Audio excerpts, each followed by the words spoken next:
Hello guys, मैं रुस्तम और आप देख रहे हैं नॉलेज लाइव। हम लोग पढ़ रहे लोग बिहार बोर्ड 10th क्लास का इकोनॉमिक्स यानी हमारी अर्थव्यवस्था। हम लोग चैप्टर नंबर 1 और 2 ख़त्म कर चुके हैं। यहाँ पढ़ रहे हैं चैप्टर नंबर 3 मुद्रा, बचत और साख। अगर आप चैनल पर नए हैं तो चैनल को सब्सक्राइब करें और वीडियो को लाइक करें तथा अपने दोस्तों में शेयर करें।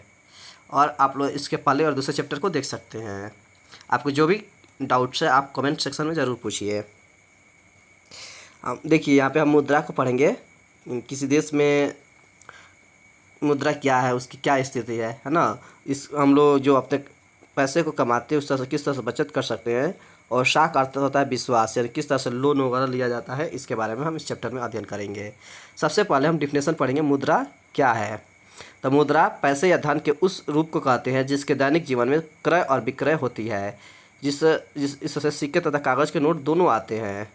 अर्थात मुद्रा एक माध्यम है जिसकी सहायता से हम क्रय विक्रय को करते हैं। यह सिक्का हो सकता है, नोट हो सकता है, प्लास्टिक मुद्रा होता है, नेट बैंकिंग हो सकता है।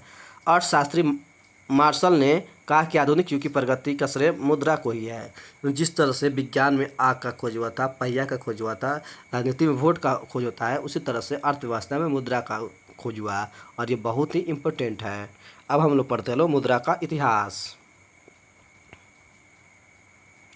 मुद्रा को आधुनिक अर्थव्यवस्था की रीढ़ की हड्डी मानी जाती है। मुद्रा के विकास के इतिहास को मानव सभ्यता के विकास का इतिहास कहा जा सकता है। सभ्यता के प्रारंभिक अवस्था में जब मनुष्य की आवश्यकताएं सीमित थी तो वे अपनी जरूरतों की वस्तुएं स्वयं उत्पादित कर लिया करते थे। लेकिन लोगों की जनसंख्या में वृद्धि के साथ ही उनकी आवश्यकताओं में भी वृद्धि होने लगी, जिससे पूर्ति में कठिनाई महसूस की जाने लगी। तब वे आपस में एक दूसरे के द्वारा उत्पादित वस्तुओं के आदान प्रदान से अपनी आवश्यकता की पूर्ति करने लगे, जिसके कारण मुद्रा का विकास हुआ। यानी कि पहले आदिवासी लोग होते थे, एक ही आदमी अपने जीवन के सब वस्तुओं को उत्पादित कर लेते थे। जबकि जैसे ही जनसंख्या बढ़ा, सब आदमी कुछ ना कुछ एक काम करने लगे, बाकी काम को छोड़ दिए। और वे लोग वस्तुओं को एक दूसरे से क्या कर लेते थे, अदला बदली कर लेते थे, यानी विनिमय कर लेते थे। वस्तुओं से वस्तु को बदलने को क्रिया क्या कहते हैं, वस्तु विनिमय प्रणाली कहते हैं। अब देखते हैं, आज प्रायः मनुष्य किसी एक काम में ही अपना समय लगाता है। इससे जो आय प्राप्त होता है उसे अन्य वस्तुएं प्राप्त कर लेता है। इसके चलते आज विनिमय का महत्व बढ़ गया है। अब हम पढ़ते हैं विनिमय के रूप। तो विनिमय के दो रूप होते हैं, एक होता है वस्तु विनिमय प्रणाली और एक होता है मुद्रा विनिमय प्रणाली।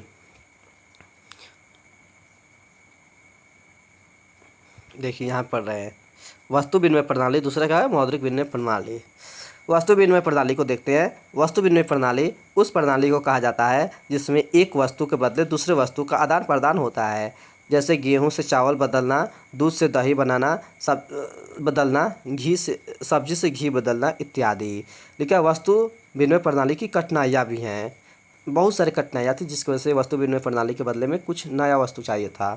जैसे में एक नंबर है आवश्यकता के दोहरे संयोग का अभाव। यानी कि जैसे आपके पास गेहूँ है और आप चावल चाहते हैं, लेकिन कुछ ऐसा भी व्यक्ति हो जिसके पास चावल तो हो लेकिन उसे गेहूँ नहीं चाहिए। वो कहेगा नहीं मुझे दाल चाहिए, तो आप कहाँ से लाइएगा दाल। ये क्या है, दोहरे संयोग का अभाव है। लिखा है आवश्यकता के दोहरे संयोग का मतलब है कि एक की ज़रूरत दूसरे से मेल खा जाए, लेकिन ऐसा कभी संयोग से ही होता था। किसी की ज़रूरत किसी से मेल खा जाए, ऐसी स्थिति में बहुत सारी कठिनाइयाँ होती थी। 2 नंबर लिखा है मूल्य के सामान्य मापक का अभाव। यानी कि किसी वस्तु को आप विनिमय करना चाहते हैं तो उसका मूल्य क्या हो। जैसे घी महंगा होता है जबकि अनाज सस्ता होता है, तो उसका ट्रांसफ़र कैसे किया जाएगा। तो वस्तु विनिमय प्रणाली में ऐसा कोई सर्वमान्य मापक नहीं था जिसकी सहायता से किसी भी प्रकार की वस्तुओं एवं सेवाओं का मूल्य को ठीक प्रकार से मापा जा सके।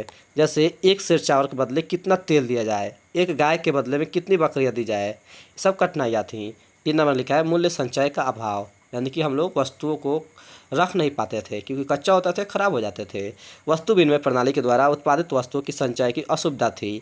व्यवहार में व्यक्ति का कुछ वस्तुओं का उत्पादन करता था जो शीघ्र नष्ट हो जाती थी। ऐसी जल्द नष्ट होने वाली वस्तुओं का संचय असुविधा होती थी। जैसे आप सब्जी का उत्पादन करते हैं, बेच कर पैसा रख लेते हैं, बाद में फिर खरीदते खा लेते हैं, लेकिन उस समय आपको सब्जी या तो खाना पड़ेगा या तो फ्री में मुफ्त में देना पड़ेगा। इसके अलावा कोई तीसरा उपाय नहीं था। फिर लिखा है स्व विभाजन का अभाव एक समस्या है। यह कुछ ऐसी कुछ वस्तुएं ऐसी होती हैं जिनका विभाजन नहीं किया जा सकता। यदि उनका विभाजन कर दिया जाए तो उसकी उपयोगिता नष्ट हो जाती है। जैसे एक गाय के बदले में 3-4 वस्तुएं लेनी होती थी और वे वस्तुएं अलग अलग व्यक्तियों के पास थी। इस स्थिति में गाय के 3-4 टुकड़े तो नहीं किए जा सकते हैं, क्योंकि अगर ऐसे करते हैं तो गाय मर जाएगी। ऐसी स्थिति में विनिमय का कार्य नहीं हो सकता था। पांचवा कठिनाई है भविष्य भुगतान की कठिनाई, यानी कि आप किसी से वस्तु ले लेंगे और तो फ्यूचर में नहीं दे पाएंगे, क्योंकि जो वस्तु लेंगे वह पुराना हो चुकी होगी। जैसे गाय होगी तो बूढ़ी हो जाएगी। किसी वस्तु विनिमय प्रणाली में उधार लेने तथा देने में कठिनाई होती है। जैसे कोई व्यक्ति किसी से 2 वर्ष के लिए एक गाय उधार लेता है और इस अवधि में बीतने पर वह लौटा देता है, लेकिन 2 वर्ष के अंदर में उधार लेने वाला व्यक्ति गाय के दूध पिया और उसके गोबर को जलावन के रूप में उपयोग किया। ऐसी स्थिति में उधार लेने वाला व्यक्ति को मुनाफा होता था तथा उधार देने वाले को घाटा होता था, क्योंकि उसकी गाय बूढ़ी हो जाती थी। 6 नंबर में कठिनाई है मूल्य हस्तांतरण की समस्या। वस्तु विनिमय प्रणाली में मूल्य हस्तांतरण में कठिनाई होती थी। जैसे कोई व्यक्ति किसी स्थान को छोड़कर दूसरे स्थान पर बसना चाहता है। ऐसी स्थिति में उसको अपनी संपत्ति छोड़कर जाना पड़ता था, क्योंकि उसे बेचना कठिन है, क्योंकि मुद्रा तो है ही नहीं। और वस्तु से वस्तु बदलेगा तो वस्तु भी लेकर जाना बहुत कठिन काम होता था। और वह वस्तु को लेकर क्या करेगा? उसकी ज़मीन के बदले तो पैसा चाहिए ताकि दूसरी जगह जाकर ज़मीन खरीदे। अब हम पढ़ेंगे दूसरा, मौद्रिक विनिमय प्रणाली। मुद्रा का विकास मनुष्य की सबसे बड़ी उपलब्धि है। सुप्रसिद्ध विद्वान क्रॉथर ने कहा था कि जिस तरह यंत्र शास्त्र में चक्र, विज्ञान में आग और राजनीति में मत का स्थान है, वही स्थान मानव के आर्थिक जीवन में मुद्रा का है। मौद्रिक विनिमय प्रणाली में पहले कोई व्यक्ति अपनी वस्तु या सेवा को बेचकर मुद्रा प्राप्त कर लेता है और फिर उस मुद्रा से अपनी ज़रूरत की वस्तुओं को खरीद लेता है। इससे वह सारी वस्तुओं को आसानी से खरीद पाता है और बिना किसी कठिनाई के। अब लिखा है मुद्रा का कार्य। तो मुद्रा के प्रमुख कार्य निम्नलिखित है, यानी बहुत सारे कार्य हैं, आप जितना चाहे लिख सकते हैं। 1 नंबर, विनिमय का माध्यम बना। दूसरा, मूल्य का मापक दिया। तीसरा, विलंबित भुगतान का मान बढ़ाया। चौथा, मूल्य संचय हुआ। पांचवा, क्रय शक्ति का स्थानांतरण। और छठा, साख का आधार। यानी 6 वस्तु विनिमय में समस्या थे और मुद्रा का आविष्कार ने सभी समस्या को हल कर दिया। अब पढ़ते हैं मुद्रा का क्रमिक विकास, यानी एक बार तो होगा नहीं, ये धीरे धीरे हुआ। जैसे सबसे पहले वस्तु विनिमय प्रणाली हुआ, फिर वस्तु मुद्रा प्रणाली हुआ, फिर धात्विक मुद्रा बना, फिर सिक्के बने, फिर पत्र मुद्रा बने और आज हम लोग साख मुद्रा का इस्तेमाल कर रहे हैं। यहाँ तक कि नेट बैंकिंग का इस्तेमाल कर रहे हैं। अब हम लोग पढ़ेंगे मुद्रा का आर्थिक महत्व। आधुनिक आर्थिक व्यवस्था में मुद्रा का काफ़ी महत्व है। यदि मुद्रा न होती तो विश्व के विभिन्न देशों में इतनी आर्थिक प्रगति कभी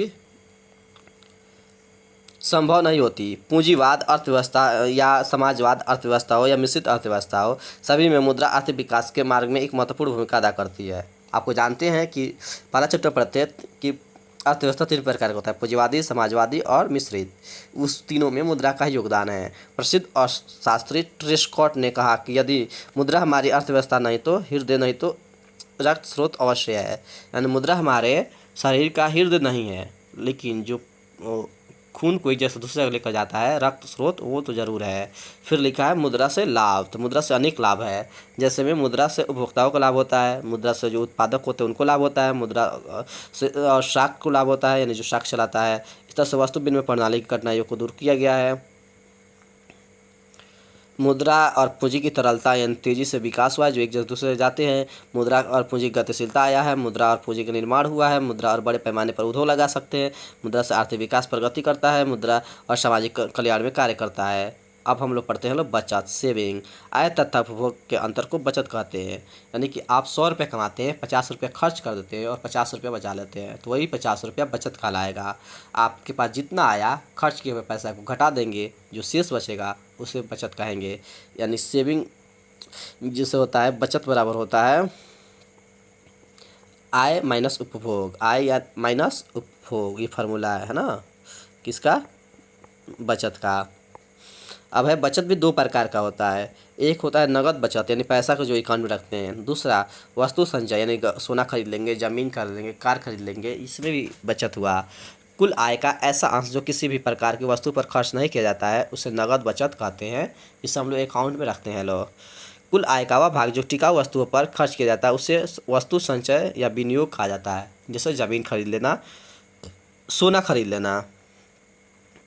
अब है साख। साख का अर्थ होता है ट्रस्ट, विश्वास, है ना। साख का अर्थ है विश्वास या भरोसा। साख एक ऐसा विनिमय कार्य है जो एक निश्चित अवधि के बाद भुगतान करने के बाद पूरा हो जाता है। यानी कि हम आपको कर्ज दिए, जब तक आप मुझे कर्ज नहीं चुकाइएगा तब तक साख पूरा नहीं होगा। आपने पैसा लिया, काम किया और वक्त से मेरा पैसा वापस कर दिए तो कहेंगे कि साख पूरा हो चुका है। साख के भी दो पक्ष होते हैं, एक होता है ऋणदाता जिसे क्रेडिटर बोलते हैं, देने वाला, और एक होता है ऋणी, डेबिटर, लेने वाला।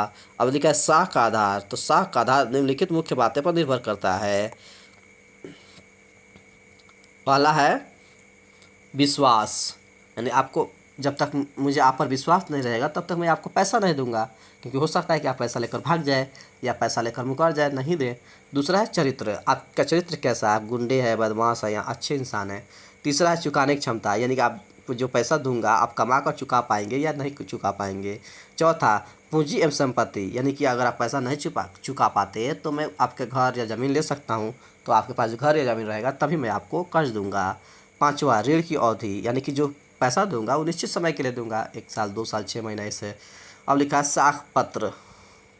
साख पत्र का मतलब उन साधनों से है जिनका उपयोग साख मुद्रा के रूप में किया जाता है, यानी जिसे हम लोग चेक बुक कहते हैं, है ना। लिखा है साख पत्र के आधार पर साख या ऋण का आदान प्रदान होता है। साख पत्र ठीक मुद्रा की तरह ही कार्य करते हैं। साख पत्र कई प्रकार के होते हैं, जैसे चेक बुक होता है, विनिमय बिल हो सकता है, बैंक ड्राफ्ट हो सकता है, हुंडी हो सकता है, प्रतिज्ञा पत्र जिसे शपथ पत्र बोलते हैं, यात्री चेक, पुस्तकीय साख तथा साख प्रमाण पत्र। ये जितने भी ये सब के सब साख के उदाहरण हैं। इस तरह से चैप्टर नंबर 3 में हमने अर्थव्यवस्था के बहुत सारे टॉपिक्स के देखा। अगले वीडियो में हम लोग पढ़ेंगे हमारी वित्तीय संस्थाएं। आप कोई भी डाउट हो तो आप ज़रूर कमेंट सेक्शन में पूछिए और हमारे साथ बने रहिए। मिलते हैं अगले वीडियो में, तब तक के लिए बाय बाय, टेक केयर।